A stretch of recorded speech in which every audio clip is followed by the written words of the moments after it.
Hi, it's Steve. Today we'd like to show you how to change the door bellows clamp on your front load washer.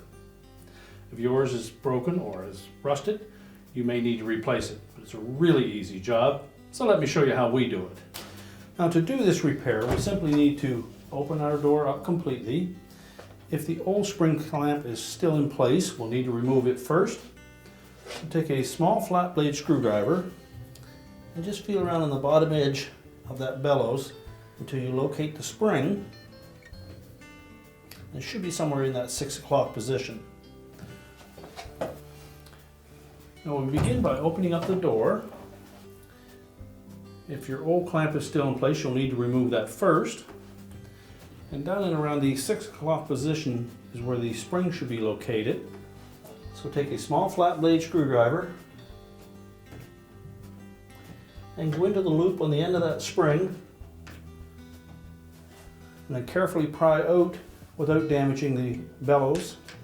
You can stretch that spring a little bit, enough to remove the old one and discard it.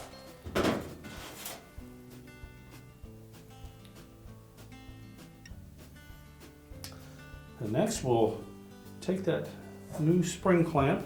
First of all, make sure that the bellows is fitted firmly into the groove around that front panel. Then we'll loop that wire into that groove. Now we're keeping a little tension on that spring.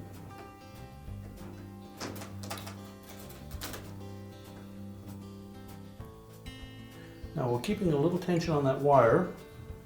We're going to pull on that spring just to stretch it. And then we can roll the rest of that wire down into the groove.